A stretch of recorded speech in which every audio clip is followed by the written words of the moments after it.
नमस्कार। आज हम लोग चर्चा करने जा रहे हैं विमुद्रीकरण पर। हाल ही के दिनों में 2016 में आपने देखा होगा प्रधानमंत्री श्री नरेंद्र मोदी जी द्वारा भारत में विमुद्रीकरण किया गया, अर्थात सर्कुलेशन में कुछ करेंसी के चलन में प्रतिबंध लगा दिया गया। तो ये इसका कोई ना कोई आर्थिक उद्देश्य होता है।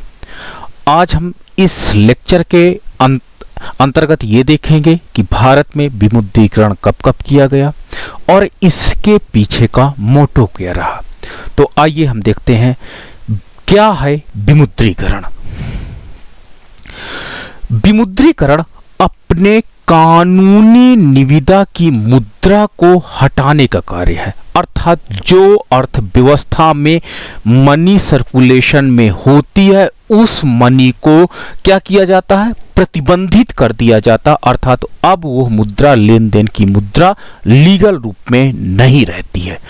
भारत में पहला विमुद्रीकरण जो हुआ वो 1946 में किया गया, ठीक है, और जिसके में 1000 रुपए और 10,000 रुपए की करेंसी के नोटों को सर्कुलेशन से हटा दिया गया था।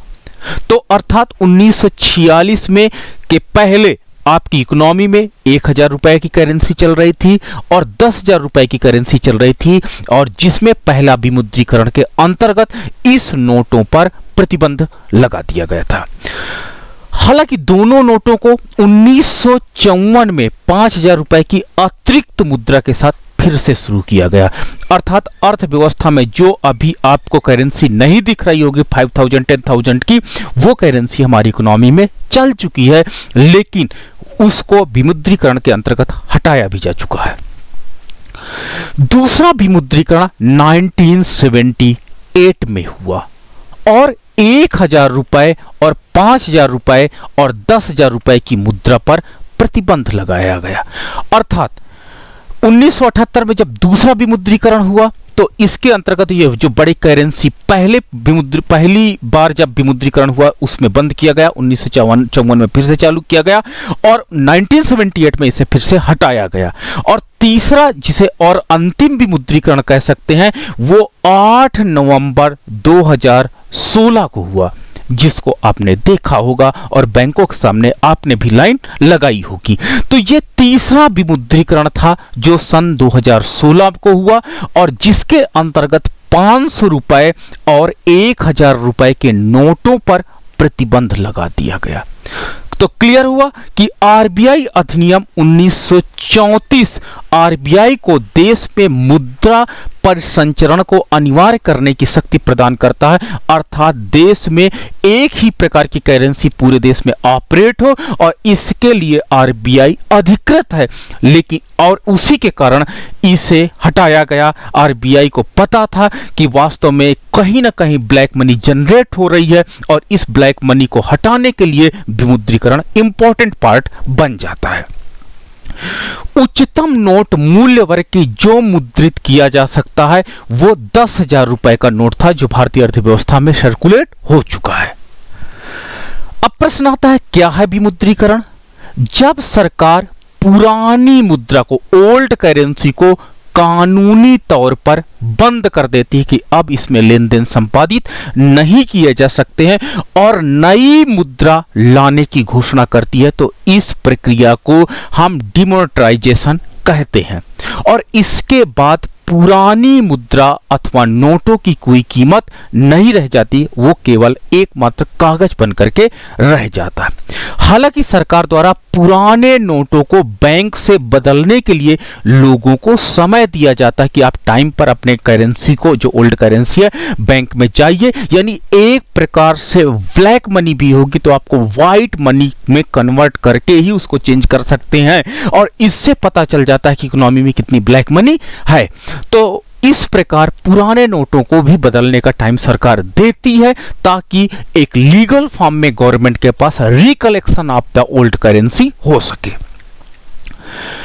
8 नवंबर 2016 को प्रधानमंत्री नरेंद्र मोदी ने देश में 1000 और 500 रुपए के नोट बंद करने की घोषणा की, अर्थात विमुद्रीकरण की घोषणा की, और आरबीआई के गवर्नर उर्जित पटेल ने भी सरकार की इस घोषणा का समर्थन किया था। ठीक है कि हां, इससे जिस पर्पस से विमुद्रीकरण किया जाता है, जब अर्थव्यवस्था में मनी फ्लो में कोई ना कोई अड़चन, बैरियर्स आने लगते हैं, तो समझ लेना चाहिए कि कोई पैरेलल इकोनॉमी तैयार हो रही है, अर्थात कहीं ना कहीं देश में काला धन तैयार हो रहा है। और इस बैरियर को से हमें हिंट मिल जाता है, हमारा जो आपके पास इंटेलिजेंस है, मॉनेटरी इंटेलिजेंस है, वो बता देता है कि प्रॉब्लम हो रही है। तो इस प्रकार उस सर्किट को यानी उस मनी फ्लो को रोक देना ही मच बेटर होता है। इसके बाद सरकार 500 और 2000 रुपए के नोट भी बाजार में नई नोट लेकर के आई, ताकि ओल्ड करेंसी जिनके पास थी और जो लीगल फॉर्म में नहीं दिखा रहे थे, वो रद्दी के भाव हो गई थी।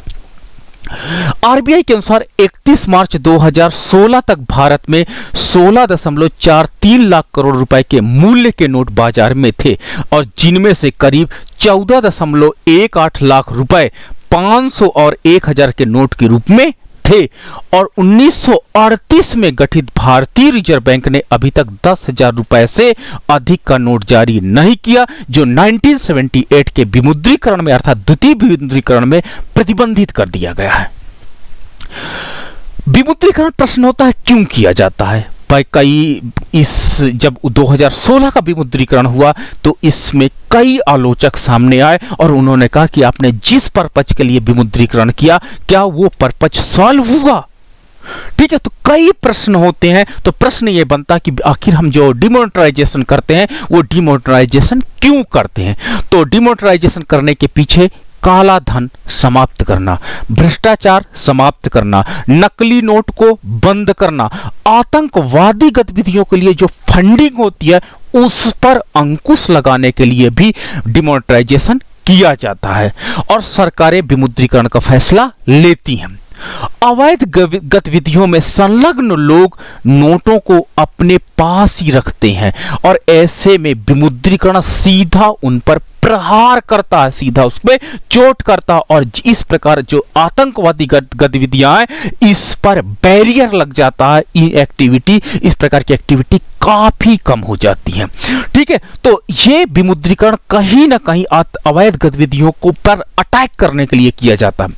कई बार नकद लेन देन को हतोत्साहित करने के लिए भी नोटबंदी किया जाता, ताकि इकोनॉमी में जो टैक्स कलेक्शन हो वो प्रॉपर हो सके, और भारतीय अर्थव्यवस्था में इसकी आवश्यकता है। लोग नकद लेन देन को ज्यादा प्रेफरेंस दे रहे थे, और डिमोनेटाइजेशन के बाद उनको यूपीआई और कुछ ऑनलाइन ट्रांजैक्शंस करने के महत्व पर बल दिया गया, और उन लोगों ने इस बात को एक्सेप्ट भी किया।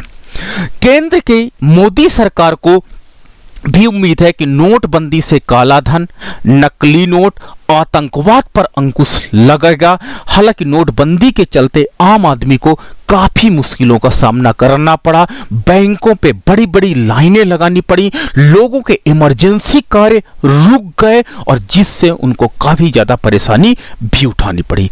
केंद्र सरकार अपने इस फैसले से नकद लेन देन को हतोत्साहित करने की कोशिश कर रही थी, ताकि सभी लोग ऑनलाइन जो आपके पास होता है ऑनलाइन ट्रांजैक्शन को प्रमोट करने के बल दे रही है, ताकि इकोनॉमी में जो टैक्स कलेक्शन हो वो प्रॉपर आ सके और इकोनॉमी डिजिटल इकोनॉमी में कन्वर्ट हो सके। कई देश में विमुद्रीकरण बेहद आम प्रक्रिया मानी जाती है। वहां पे डिमोनेटाइजेशन कर दीजिए, इकोनॉमी में पता ही नहीं चलेगा कब डिमोनेटाइजेशन हुआ और कब समाप्त हुआ, क्योंकि वहां पे लोग ऑनलाइन ट्रांजैक्शंस को बहुत ज्यादा इंपॉर्टेंस दे रहे थे। तो भारतीय अर्थव्यवस्था में हम लोग इसलिए परेशान थे क्योंकि लोगों को आदत थी नकद लेन देन करने की, और इस नकद लेन देन करने के कारण जब उनके पास अचानक करेंसी प्रतिबंधित हो जाती है, उस सर्कुलेशन से बाहर हो जाती है, तो कहीं ना कहीं उनको मुसीबतें आती हैं। लेकिन अब हमारा जो दौर चल रहा आफ्टर कोविड के बाद, मैं कहूँगा डिजिटल इकोनॉमी बहुत तेजी से स्ट्रांग हुई है, और शायद अब अगर इस हालात में आफ्टर कोविड के बाद, कोविड-19 के बाद अगर डिमोनेटाइजेशन होता तो शायद इतनी आम जनता को परेशानी नहीं होती, क्योंकि लोगों ने डिजिटल ईरा को एक्सेप्ट किया है। इसके उलट वेनेजुएला में अर्थव्यवस्था को दुरुस्त करने का भी कोई काम नहीं किया गया। इसलिए वहां अब जैसे वेनेजुएला का मैं एग्जांपल एक लिया हूं, वेनेजुएला में आज इतना ज्यादा भ्रष्टाचार है, वहां पर आवश्यकता है डिमोनेटाइजेशन करने की, लेकिन वहां की इकोनॉमी में नहीं कर रहे हैं, जिससे वहां पे प्रॉब्लम यह हो गई कि वहां अब 1 लीटर दूध का दाम लगभग 13,000 रुपए में है और एक अंडे का दाम 900 रुपए में है। तो कहीं ना कहीं करप्शन, ब्लैक मनी, भ्रष्टाचार ये जिम्मेदार है प्राइस राइज का। और सबसे आश्चर्य वाली बात तो यह कि वेनेजुएला में सामान के बदले नोट गिनकर नहीं, तौल कर लिए जा रहे हैं। तो इसका मतलब है कि मक्खन की एक स्लाइस के बदले उतने वजन के नोट लिए जा रहे हैं। अब बात करते हैं भारत में कब कब हुई नोटबंदी। भारत में पहली बार साल 1946 में 500, 1000 और 10,000 के नोट को बंद करने का फैसला लिया गया था। 1970 के दशक में यानी 78 में भी प्रत्यक्ष कर की जांच से जुड़ी वांसू कमेटी ने विमुद्रीकरण का सुझाव दिया था, लेकिन सुझाव सार्वजनिक हो गया, जिसके चलते नोटबंदी 1970 में नहीं हो पाई थी। वहां पर वांचू कमेटी ने कहा था कि अगर डिमोनेटाइजेशन नहीं करेंगे तो इकोनॉमी के लिए प्रॉब्लम हो गई की। और याद रखना, डिमोनेटाइजेशन करने की सूचना बहुत गुप्त रखी जाती है। नहीं, जो लोग ब्लैक मनी होल्डर्स होते हैं वो तुरंत जाकर के अपनी पूंजी को किसी एसेट्स में लगा देंगे, जैसे जमीन खरीद लेंगे, गोल्ड खरीद लेंगे। परिणाम स्वरूप एसेट्स को आप डिमोनेटाइजेशन थोड़ा कर सकते हैं। तो इसलिए सार्वजनिक नहीं होना चाहिए डिमोनेटाइजेशन की प्रक्रिया को। ये अचानक होगी तभी इकोनॉमी में इस तरह की एक्टिविटी यानी ब्लैक मनी या भ्रष्टाचार पे अंकुश लग पाएगा, जो अवैध गतिविधियां उन पे अंकुश लग पाएगा। जनवरी 1978 में मोरारजी देसाई की जनता पार्टी सरकार ने एक कानून बना करके 1000, 5,000 और 10,000 के नोट को बंद कर दिए थे। हालांकि तत्कालीन आरबीआई गवर्नर आईजी पटेल ने इस नोटबंदी का उस समय विरोध किया था। कई बार सरकार पुराने नोटों को एकदम बंद करने के बजाय धीरे धीरे क्या करती है, इकोनॉमी में मनी को चेंज करती है। 2005 में हमारे पूर्व प्रधानमंत्री श्री मनमोहन सिंह जी ने कांग्रेस नीति सरकार ने 500 और 2005 से पहले के नोटों को विमुद्रीकरण किया था, लेकिन इकोनॉमी में न्यू नोट डाले गए थे पुराने नोट के बदले। भारत की अपनी राष्ट्रीय मुद्रा है, क्या है, रुपीस, और इसका बाजार नियामक और जारीकर्ता भारतीय रिजर्व बैंक है। यानी जो राष्ट्रीय मुद्रा है वो किसके द्वारा ऑपरेट होती है, भारतीय रिजर्व बैंक के द्वारा। नए प्रतीक चिन्ह के आने से पहले रुपए को हिंदी में दर्शाने के लिए छोटा रू लिखा जाता था और अंग्रेजी में आरएस लिखा जाता था, ठीक है। लेकिन आधुनिक भारतीय रुपए को अब सिंबल प्राप्त हो चुका है, एक अपनी पहचान प्राप्त हुई है, और यह पहचान उसे इंटरनेशनल लेवल पर क्या करती है, जगमगा रही है। तो 100 पैसे में विभाजित किया गया है। सिक्कों का मूल्य 5, 10, 20, 25, 50 पैसे और 1, 2, 5 और 10 रुपए भी हैं। बैंक नोट 1, 2, 5, 10, 20, 50, 100, 500 और 1000 रुपए के मूल्य पर हैं। भारतीय करेंसी को भारतीय रुपया तथा सिक्कों को पैसे कहा जाता है, और 1 रुपया 100 पैसे का होता है। तो पहले आना चलता था, 4 आना, 8 आना, 12 आना और 16 आना को एक रुपया कहा जाता था।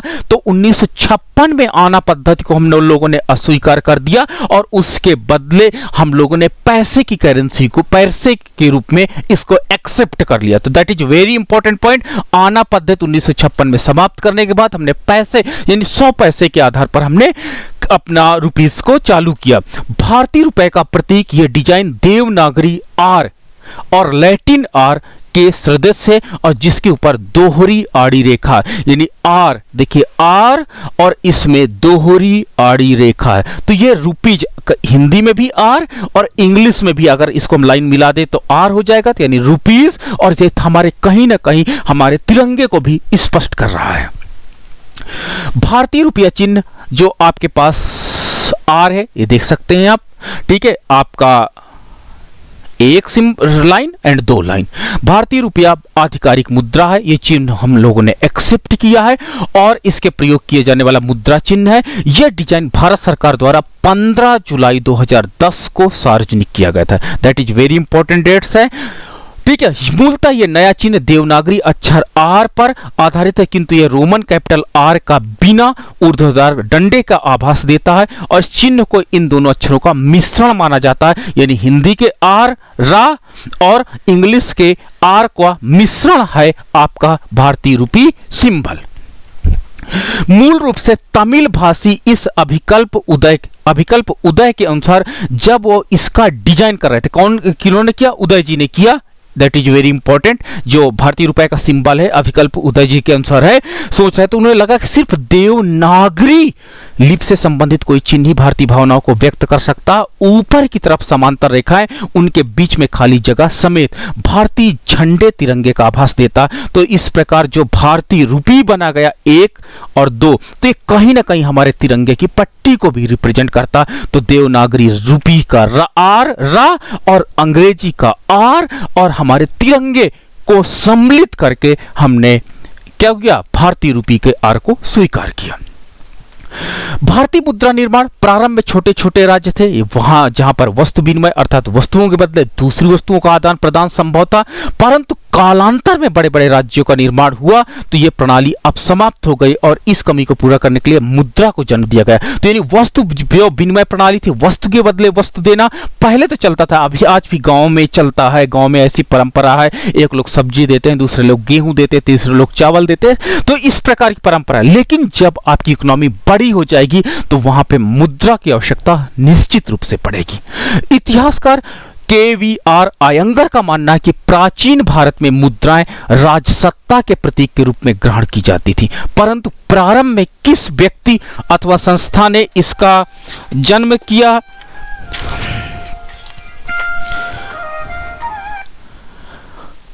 संस्था ने इन्हें जन्म दिया, यह ज्ञात नहीं है। अनुमान यह किया जाता है कि व्यापारी वर्ग ने आदान प्रदान की वस्तुओं की सुविधा हेतु सर्वप्रथम सिक्के तैयार करवाए हैं। संभवतः प्रारंभ में राज्य इसके प्रति उदासीन थे, कोई भी स्टेट नहीं चाहता था, वो बार्टर सिस्टम पे काम होता था, परंतु परवर्ती युग में इस पर राज्य का पूर्ण नियंत्रण हुआ। राज्य ने इस आवश्यकता को समझा कि एक हमारी करेंसी होनी चाहिए, एक हमारी मुद्रा होनी चाहिए, और राजाओं ने भी क्या किया कि इसको एक्सेप्ट किया कि नहीं, हमारी एक अपनी करेंसी हो तो इकोनॉमिक डेवलपमेंट तेजी से होगा। और कौटिल्य के अर्थ से ज्ञात होता है कि मुद्रा निर्माण पर पूर्णतया राज्य का अधिकार था, अर्थात यूनिफॉर्मिटी मेंटेन हो और आपका इकोनॉमी में कानूनी तौर पर लेन देन संपन्न हो तो एक मुद्रा अनिवार्य थी। कुछ विद्वानों का मानना है कि भारत में मुद्राओं का प्रचलन विदेशी प्रभाव का परिणाम है, अर्थात हमारा खुद का खोज नहीं है बल्कि विदेशों से हमने देखा है। वहीं कुछ इसी धरती की उपज को मानते हैं कि नहीं, करेंसी की जो खोज हुई है वो हमारे यहाँ की है। विल्सन और प्रिंसेप जैसे विद्वानों का, जो आप बहुत बड़े इतिहासकार है विल्सन और प्रिंसेप, तो मानना है कि भारत भूमि पर सिक्कों का आविर्भाव यूनानी आक्रमण के पश्चात हुआ, और वही जॉन एलन उनकी इस अवधारणा को गलत बताते हुए कहते हैं कि प्रारंभिक भारतीय सिक्के जैसे करसापण और अथवा आहत और यूनानी सिक्के के मध्य कोई संपर्क नहीं था। मुद्रा से कुछ जुड़ी हुई प्रमुख बातें चलिए हम फिर से रिवाइज कर लेते हैं। सिक्के वर्तमान में भारत में 50 पैसे, 1 रुपए, 2 रुपए, 5 रुपए, 10 रुपए मूल्य वर्ग में सिक्के जारी किए जा रहे हैं, और कुछ अन्य सिक्के भी हमने अर्थव्यवस्था में देखे हैं। 50 पैसे तक के सिक्के छोटे सिक्के और 1 रुपए तथा उससे ऊपर के सिक्कों को रुपए सिक्के कहा जाता है। मतलब 1 रुपए से नीचे पैसे और ऊपर से 1 पैसे, 2 पैसे, 3 पैसे, 5 पैसे, 10 पैसे, 20 पैसे, 25 पैसे मूल्य वर्ग के सिक्के 30 जून 2011 से संचालन से वापस लिए गए, अर्थात अब ये नहीं सिक्के चलते हैं, अर्थात वे वैध मुद्रा नहीं रह गए हैं।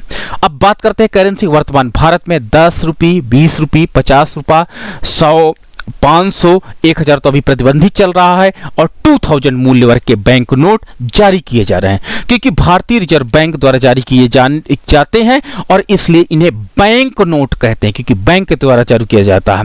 1, 2 और 5 मूल्य वर्ग के नोट का मुद्रण अब बंद कर दिया गया है, यानी 1 रुपए का नोट, 2 रुपए का नोट और 5 रुपए के नोट को मुद्रण बंद कर दिया गया, लेकिन बीच बीच में कभी कभी हो जाता है, क्योंकि इनका सिक्काकरण हो चुका है, इसलिए इनको अब ज्यादा गवर्नमेंट नहीं क्या करती है, प्रिंट करती है।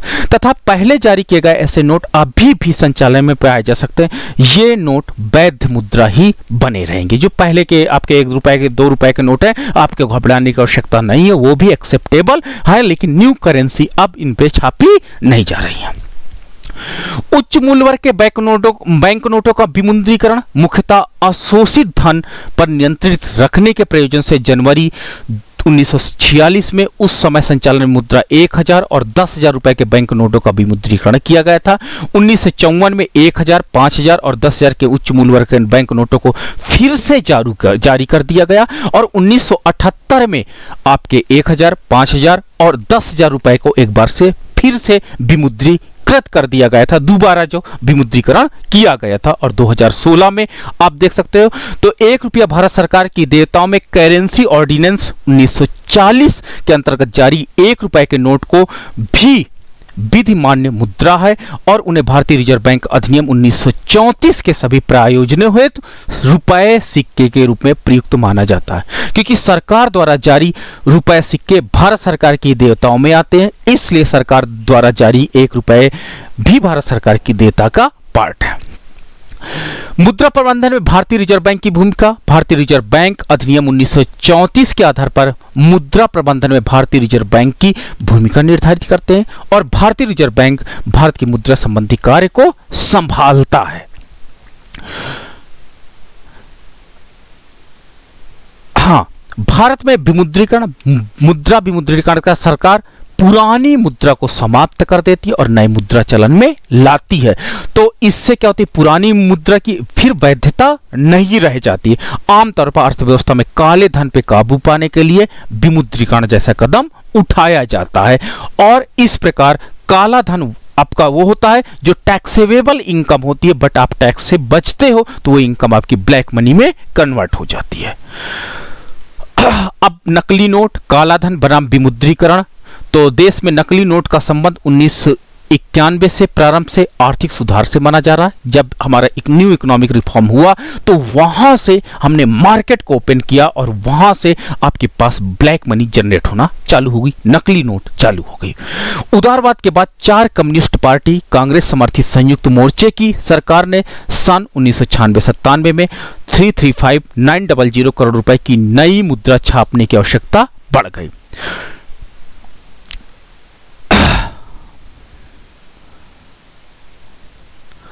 तो मुद्रा का विमुद्रीकरण का हम आधुनिक देखते हैं तो एक बार फिर मंगलवार को यानी 8/11/2016 की आधी रात को देश में चलने वाली 500 और 1000 की नोट को बंद कर दिए गए। भारत के प्रधानमंत्री श्री नरेंद्र मोदी ने कल ही राष्ट्र को मतलब कि जब ये हुआ तो संबोधित करते हुए इसकी घोषणा की थी।